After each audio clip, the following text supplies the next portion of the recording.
and I am positive for stage 2 breast cancer at the time.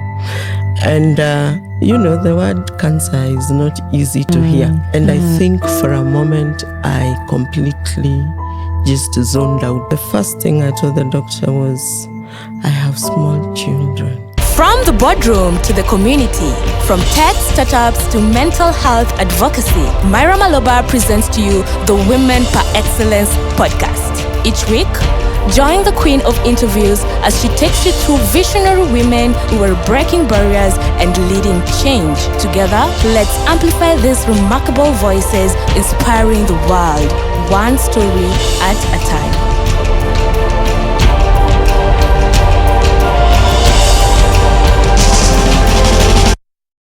Hello, everyone. We are officially on episode 7 of Women for Excellence. Always excited to be here. Always grateful to be in the presence of phenomenal and powerhouse women. We are always about celebrating women in leadership, telling their stories, as well as seeking to inspire through the conversations we have on the podcast. This is a Pink October month. We are all about breast cancer awareness, and that's a conversation we're going to be having today. But as we get started off, be sure to follow Women Per Excellence on all platforms. We look forward to interacting with each and every one of you. We stream live, we stream on YouTube every Mondays, and the part 2 on Wednesdays at Women Per Excellence, and on all your major DSPs, that's Spotify, Apple, and wherever you like to hear your podcast from. So yes, as I said, we're all about Cancer Awareness Month, and today's conversation is Conversations Beyond Cancer, and we have a familiar face with us as well as a psychologist. I'm excited to introduce Eva Githuku, who is going to be joining us, who is a cancer survivor. And we also have a psychologist with us, that is Maureen Mulusa, and we'll be delving more into what it is they do as we start off the show. Welcome back. Thank you. I'm so glad to have you back with us and celebrating a milestone. Yes, I am. And thank you so much for having me. I'm so happy to be back. It's always nice to be here. And yes, this is a big milestone for me. Yes. 1 year in survivorship. Oh man, I was even telling the people in the room that actually it's our 1 year anniversary. Even it's been 1 year since we met and first shared your story.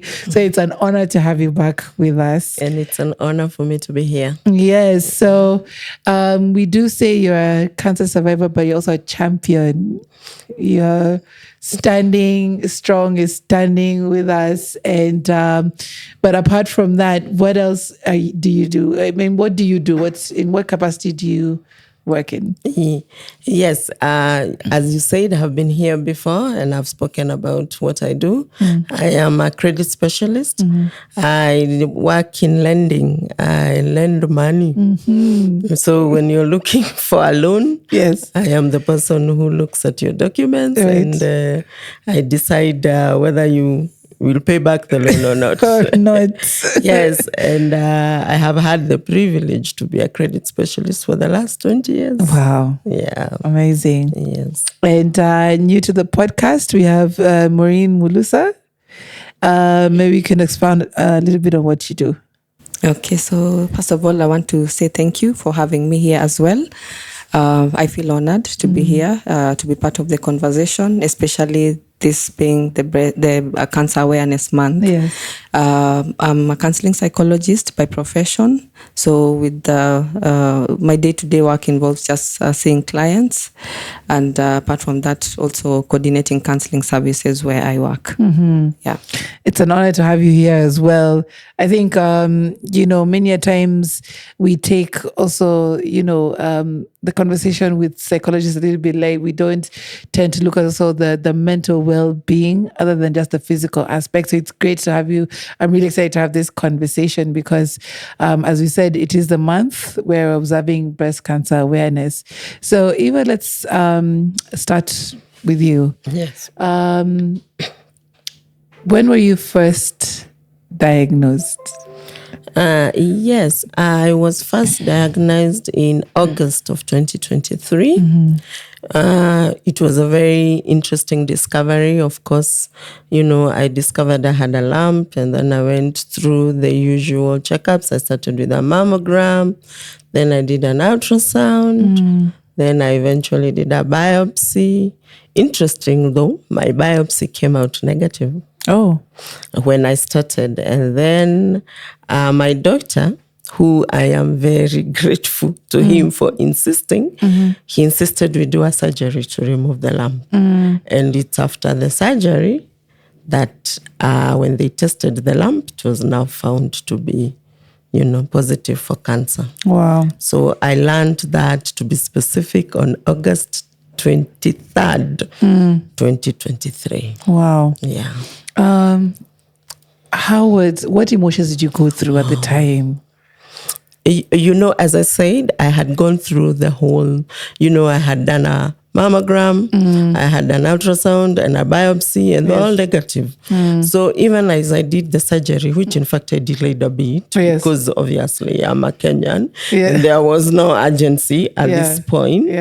So I knew I was fine. Yes. In fact, when I was going for my last, visit after the surgery, just to check how I was healing. So I knew it would take me 2 minutes, 3 minutes. So I didn't even go with anyone. You went by yourself? I went by myself. Wow. I did go with my husband though, but he stayed in the car because there was such parking problems. Oh, wow. So he decided to stay in the car and wait for me because it was supposed to be a short visit. And surprisingly, when the doctor, he was very calm about it. He first, told me about my surgery and, I had healed well. And then that's when he broke the news that they got the results back. Right. And I am positive for stage 2 breast cancer at the time. And, the word cancer is not easy to hear. And I think for a moment, I completely just zoned out of my own life. And I think I just started seeing my future, which at this point was zero. Right. Because, when you first hear you have cancer, you actually think you're going to die. And, so I was quiet for a moment. And the first thing I told the doctor was, I have small children. And he told me, yes, and you will be there to see them grow up. I like that, doctor. Yes. And it was just, in the movies when they show, those emotions where so much is happening in someone's brain. Yes. That is what was happening to me. And I suddenly had no strength to do anything. And as I said, the doctor was very kind. She just told me, take your time. Don't worry about anybody waiting for me at the reception. I am now here with you for as long as it takes. Of course, you have 1,000 questions. You hear about cancer, but you don't think about it. It's just one of those things. It's sad, but until it happens to you. Right. So, of course, I could not ask anything at the time. I didn't even know what to ask or where to go. I just sat there for an hour and just looked at him. And he gave me lots of positive stories for that 1 hour. Right. Yeah. First of all, we should be thankful for caregivers and people in the profession who actually care, because you do hear a lot about some medical practitioners and professionals who tend to not know how to truly handle people emotionally. I think maybe it's also a character thing. You can't blame everybody for having the emotional depth, but yes, you become grateful when you come across somebody who is emotionally there for you.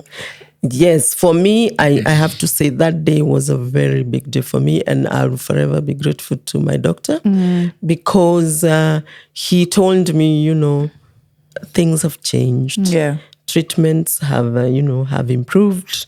the management of cancer is so different from what it was 10 years ago. Yeah.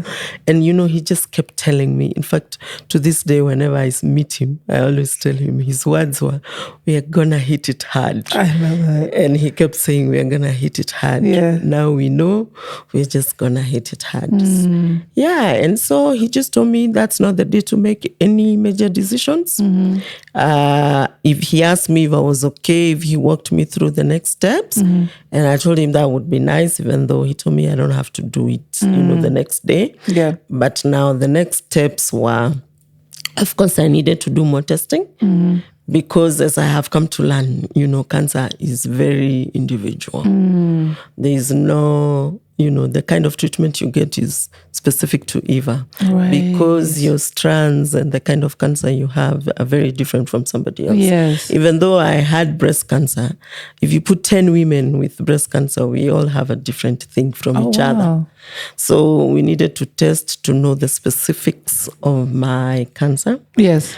And so he just wrote for me the tests I needed to do and then told me if I had any question or anything I needed to know, even if it's in the middle of the night, I call him. Yeah. And I went home.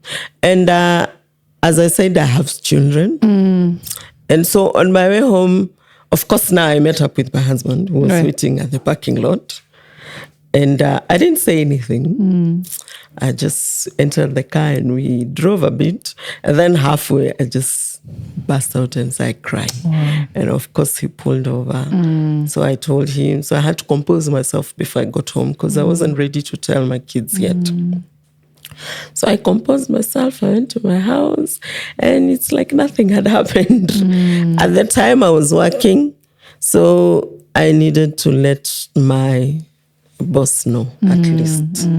So that's the first call was to your boss. Yeah. Wow. Yeah. Fortunately, she was also very understanding. And to this day, even I don't work with her anymore, but whenever we talk, because she follows up on me, and the first thing I always tell her, when I first called her, the first thing she told me is, let's pray. I love the support system that was around you from the moment the news broke for you. Yeah. And question to Maureen, from your experience, is her reaction, what she went through, normal? What are the normal emotional responses when one finds out that they have cancer? Okay, wow. Eva, what a powerful testimony there. What usually happens, like what she has explained, basically that is what is expected, a normal reaction to that particular situation. We call it an abnormal situation, but a normal reaction on the psychological point of view.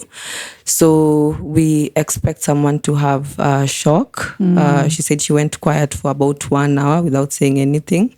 Also, sometimes we find people being angry, perhaps maybe at themselves or maybe God, asking themselves questions. Why me? Why now? She has small children. Why did you just choose now when I still have some time to raise my children? A lot of anxiety. Maybe if we were to ask her father, she would tell us maybe she started anticipating what next for me, in terms of treatment and all that.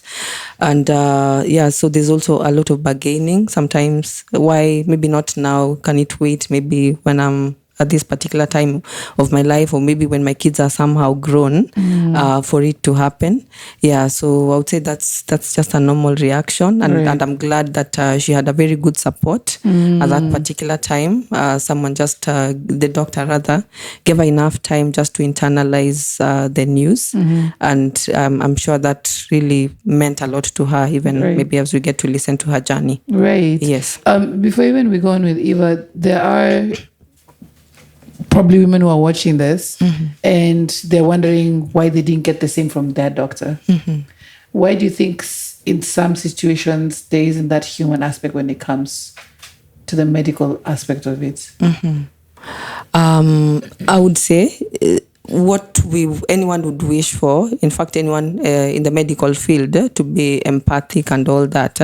However, not everyone is oriented that way. Right. So sometimes how the news is presented can be a bit very, very tough for someone to receive in the first time. But the good thing that I see these days is that a lot of doctors, especially oncologists, have gotten other training, especially on the psychological part of it. Oh, really? Yes. Okay. Yes, because we also have a program that trains caregivers. Oh. Yeah, so we managed to incorporate them just to see how they can onboard the clients when they get the actual diagnosis, and even how they can even assist them to break the news to their families or maybe their significant others. Yes. Eva, how did this now impact you going forward? How did it impact your lifestyle? How did it impact your relationships? Interestingly, the doctor who broke this news to me was actually a surgeon.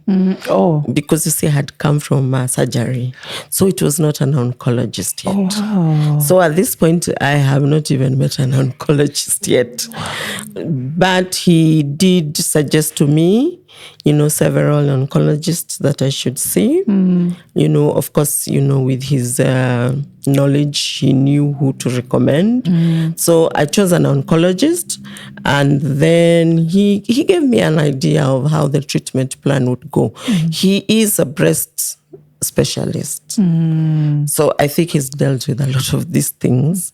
So my next move now was for me, I call it, you have to make a decision, because the world of cancer is very different, and it's very long, and it's not easy.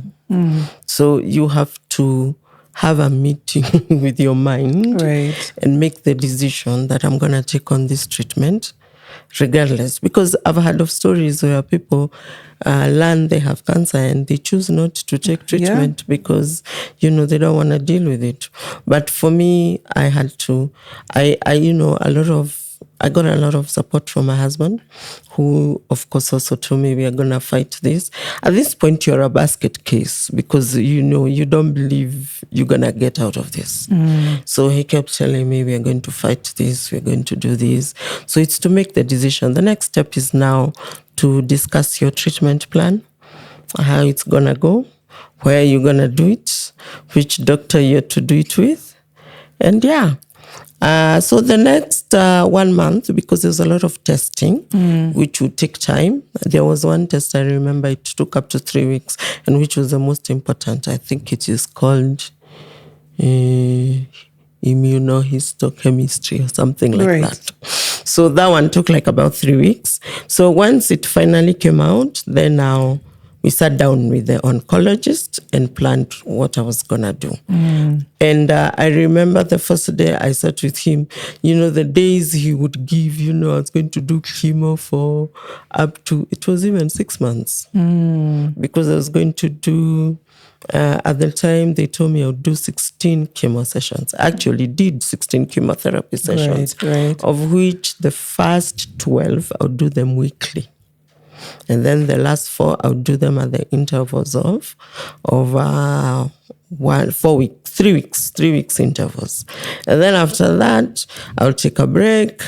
Then I would do surgery again, because you remember I started this with a surgery. Right. While I was healing in that 1 month, the tumor grew again. Oh, wow. Yeah, so that's how fast cancer spreads. So at that point, mine was deemed to be very aggressive. And so we needed to jump on the treatment pretty fast to avoid it, transferring to another organ. So hence the reason I had to start with chemotherapy.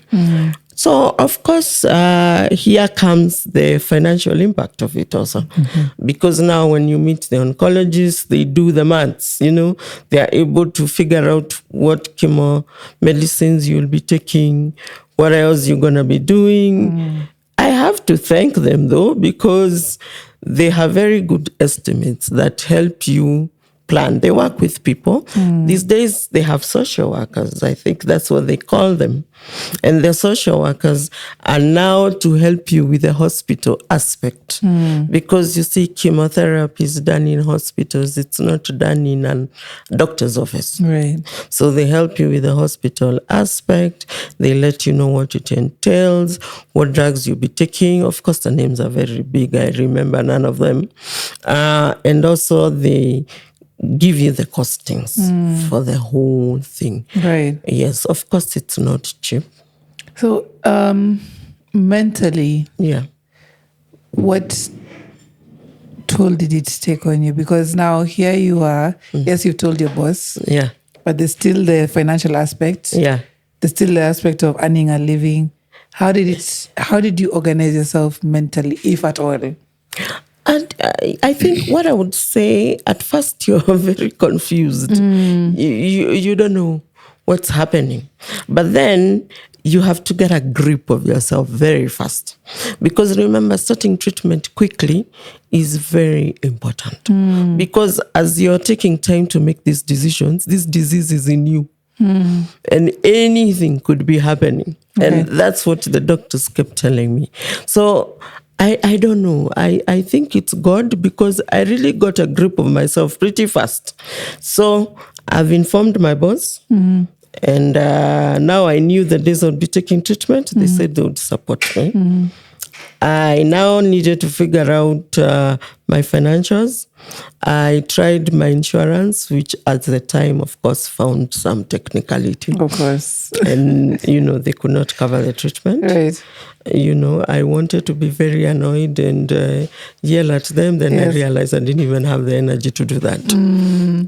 Then the next thing was to figure out how I will do this, how I will be going. Remember, we are all now employed in this house, but now there's a disruption of when this will happen. One chemotherapy session will take about 4 to 5 hours. Wow. So that's a moment that needs to be taken. Right. And then finally, there was the aspect of my kids. I needed to somehow communicate to them, because in a very short while, my life would change. Right. When the treatment started taking effects on me. So I had to start explaining to my kids. I started with my older one, who at the time she was 14. So I chose to tell her, because I thought she would understand, because she was doing biology in school. So I explained, the whole treatment thing and what would happen. My small ones, I didn't want to use the word cancer on them. So I didn't say to them. You just told me I just told them, Mommy will be taking a couple of treatments, but she's fine. And that was that. And now it was to start the treatment. So I had my schedule. As I said, there's a social worker. So they schedule you in. I chose a day. I chose a Friday. I don't know why. So I used to do all my chemotherapy sessions on Friday. Fortunately, my job was an online job. So I would still be able to work. Right. But up until now, it's all a plan, until you take the first session. Right. Yeah. Maureen, she's described a whole wealth of emotions. You first have to carry it for yourself. Yeah. And then you have to think about now the impact on your family, on your children. Yeah. How, is there ever a formula for navigating for somebody who is going through the motions?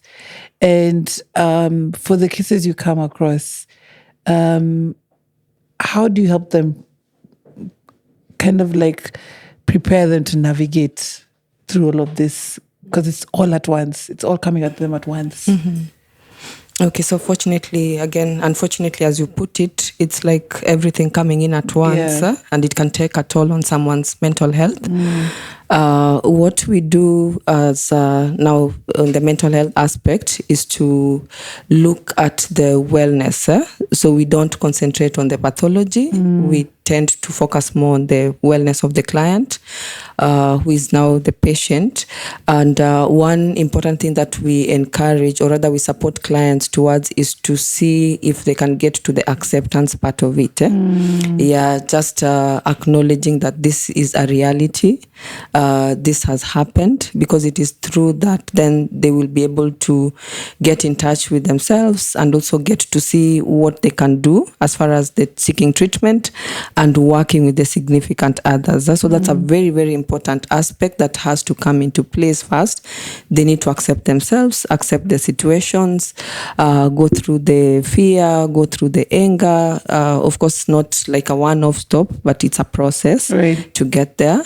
But once they're there, then because they're not living in isolation, then it would also be good for them to talk to their caregivers, the people around them, for support and also just for reassurance, because now they're going on a journey where they would also require a lot of support from them.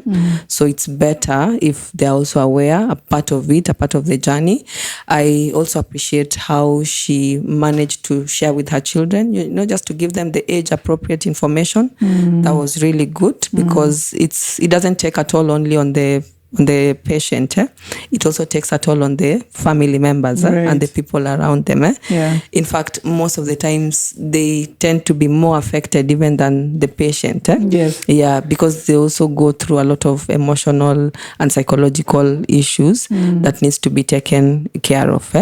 Yeah, so once someone has gotten there, then as they also continue with the medication, or rather the advice from the doctors, we now come in to find out how all that is going on. They're being told today we need to do this, tomorrow this needs to be done. It's a shocker. There's a financial implication. There's also their health. So we are never too fast to take them to accept, because we also look at that as a sense of a loss, like health. Dependency, from dependency to being dependent to other people. So there's some sort of loss, a lot of anticipation and anxiety. So we just treat each case as an individual. But once someone has accepted, then it makes it easy now for us to journey, because we'll get now to formulate a treatment plan for them on how we are going now to work with them. She mentioned social. I never knew there's social workers when it comes to, and that they're being provided now in hospitals. What does that look like? Social work when it comes to cancer? I guess basically it's just to provide to them a safe environment. This is a new norm for you. We are now here to help you navigate the process. Any uncertainty that you have, then they're there to support. They're there to help them navigate through the process. But ideally now we also need to have a psychologist there on the standby now to work on the process now that comes with it. Because the social work is just the support that you require. About the scheduling, maybe about meeting with the doctors, any environmental aspect as far as your condition is concerned. So I guess that's where now they come in to support them. Now, societal wise, I think, because I have the benefit of having the conversation with you before. You said you are at a point where you are living a very high lifestyle, and that suddenly had to change. Yes. How did you deal with society? Because with society, there are two or three different things. There's culture, there's religion, and there's perception, if I'm not wrong. How did you navigate around all these things? Because especially human beings, yes, it can come from a place of concern, but at the same time, you're like, why are you asking me these questions now? Don't you see where I'm at? Like, how are you navigating that? Yes. In fact, I wanted to write about that because I think for society, it comes from a point of not knowing. And I think it's also a shocker, especially to the people around you. So in terms of, you also have to plan how to break the news to everybody. So the next after my immediate family was to break the news to my extended family. You know, my in-laws, my aunties, my uncles, you know, to let them know that you're sick. And the reactions are very different. For some people, you know, they're like, but we are behind you, you know, we're going to fight these. Others, there are some who will just not know how to deal. And they keep quiet and they may look like they're not supporting you. At first, you're very annoyed. You know, how do you not support me? And then with time, I came to realize I just didn't know how to deal. Then there are those that look at you like you're dying and you're gonna die. Wow. You know, and and you just have to accept that's just how they can deal with that kind of news. Right. But I have to say I'm very grateful. A good number of my friends and my family were very onboarded onto what was happening now. And, you know, there was always there, of course, your life is going to change. So, you know, people are concerned with, even I was concerned with how I will manage my house now. Yeah. Because, you know, I may not be able to do what I do for my kids. Right. So I need to have the right people near me. There's also a lot of driving back and forth to the hospital. You know, as much as my husband was there and ready to do it, he also has a life and other things he does. And as much as I would want him to stop, he cannot stop his life for a whole year. Because, you know, this whole process is not a short process. So also finding people to support him and that kind. So it is a plan, and it is a lot of conversations and a lot of things that you don't understand. But once I started the treatment, things sort of fell into place. Right. So as I said, I would go for I started with chemotherapy, and my sessions were every week. As I said, remember I said my cancer was very aggressive.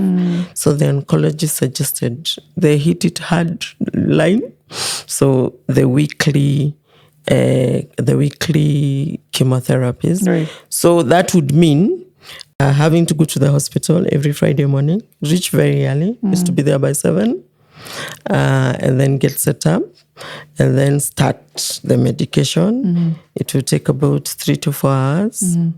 Then, before you do your chemotherapy session, they do tests, which you have to do the day before. So that's another visit to the hospital. At this point, please know I really do not like hospitals because I visited them for very many times. So I would go to hospital on Thursday, have my blood drawn, because when you're doing your chemotherapy, because of the effects of that medicine, it's very strong and it destroys a lot of good things in your system. They have to check your kidney function, liver function, and your total blood count. Right. Every time. If any of those are off, you cannot take the treatment because this treatment can kill you in the event something is not right in your system. Right. So the first, as they say, you know, it's so funny, but they say chemotherapy is not an emergency. Your health first. So you remember Maureen mentioned it is a loss. Yes. Because it changes your health. I was an otherwise very healthy person. Up until that time, the only time I had been to hospital admission was to get babies. It was a cesarean. Otherwise, I've never been sick beyond a cold. Right. So getting to a point where you're being tested every week and you're told your blood count is going down, your platelets are dangerously low, your immunity is very low. I had to wear masks after, we left masks in 2020, but I had to wear masks because your immunity is very low, which means you can catch anything. At any time. Yeah, so you're also discouraged from being out and interacting with a lot of people, because also at that point when your immunity is so compromised, if you get an infection, it will only take very long to heal. So there's that part now. So I couldn't be in supermarkets.